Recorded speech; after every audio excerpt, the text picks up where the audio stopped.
Assalomu alaykum, hurmatli tinglovchilar. Bugungi mavzuyimiz axborot xavfsizligining zamonaviy xavfsizlik tamoyillari. Xo'p, bugungi rejamiz bilan tanishtirib o'taman. O'zbekiston Respublikasi Prezidentining xavfsizlikka oid qaror va farmonlari. Ikkinchi rejamiz O'zbekistonda axborot xavfsizligining zamonaviy xavfsizlik tamoyillari. Uchinchi rejamiz axborot xavfsizligidagi zamonaviy xavflar va tahdidlar.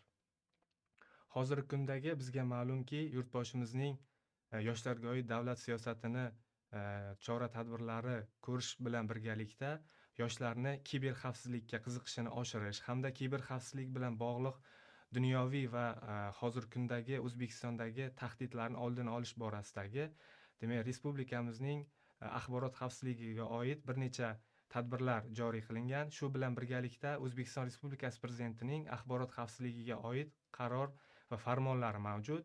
Ularning bir nechalarini sanab o'taman. 2023-yil 31-mart kuni 167-sonli qaroriga o'ta muhim va toifalarga, obyektlarga axborot xavfsizligini ta'minlash, kiber xavfsizligini mustahkamlash va tezkor nazorat tadbirlarini amalga oshirish tadbirlari belgilangan. Keyingi sonli qaror esa 2024-yil 25-oktyabr oyida kiber xavfsizlik sohasiga oid chora-tadbirlar to'g'risidagi qarori imzolangan.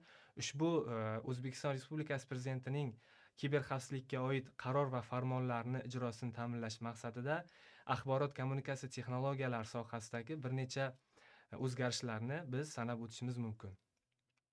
Xo'p, O'zbekiston Respublikasidagi axborot xavfsizligini ta'minlashdagi turli xil tamoyillar mavjud. Bunda asosan kompleks yondashuv, tizimli va nazorat monitoringi, kiber xavfsizlik va infratuzilmani yaratish, ya'ni kiber xavfsizlikni asosan bir necha tamoyillardan biz sanab o'tishimiz mumkin.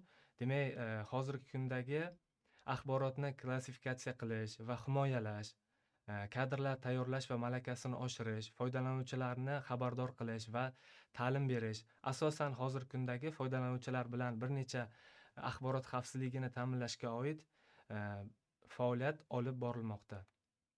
Axborot xavfsizligining zamonaviy tahdidlari, demak, kiber hujumlar, ya'ni bunga phishing kiradi.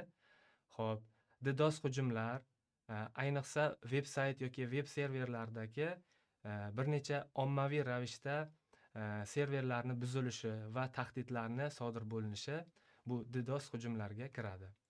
Axborot xavfsizligidagi zamonaviy xavf-xatarlar shaxsiy ma'lumotlarni noqonuniy ravishda o'zlashtirilish, zararli dasturlar yoki fake xabarlarni ham biz misol qila olishimiz mumkin.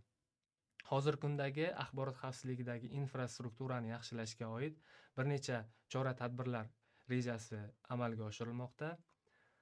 Xo'p, axborot xavfsizligi, demak, tasodifiy yoki qasddan hujumlardan himoyalanish natijasida bir necha toifalarga bo'linadi, ya'ni qasddan axborot tahdidga uchrashi yoki tasodifan. Xo'p, DDoS hujumlar, demak, spamlar, phishinglar, farming degan tushuncha bilan bir-biridan farq qilinadi. Demak, Buyuk Britaniya kiber xavfsizlik markazi tomonidan o'tkazilgan tahlillar natijasi shuni ko'rsatadiki, demak, 23.2 million marta birdan 6 raqamigacha parollar buzilishi ketma-ketligi amalga oshirilgan. Bundan tashqari, demak, taniqli futbol klublari, demak, qo'shiqchilarning ismlari yoki bir necha bir xil ravishda ketma-ketlikda qo'yilgan parollarni buzilish oqibatida, demak, axborot xavfsizligini buzilish oqibatlari ko'zda tutilgan.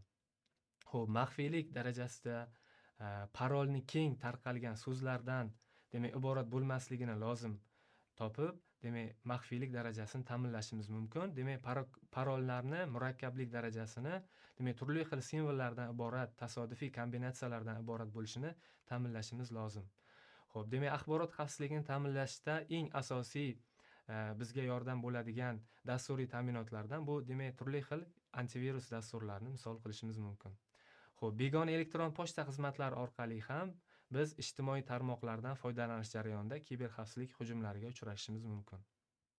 Demak, bunday tahdidlarga qarshi qanday chora ko'riladi? Asosan muntazam kiber, demak, xavf tahlili va auditini o'tkazish. Bunda asosan demak tahlillar natijasida kiberhujumlar qaysi saytlardan, qaysi ijtimoiy tarmoqlardan demak hujumlar uyushtirilganligi tahlil qilinadi. Keyingisi demak antivirus va xavfsizlik dasturlarini yangilab borish, kadrlar tayyorlash va kiber himoya sohasidagi ta'limni isloh qilish, maxfiy ma'lumotlar bilan ishlash standartlarini joriy etish, kiber xavfsizlik strategiyalari va milliy dasturlarni ishlab chiqishdan iborat.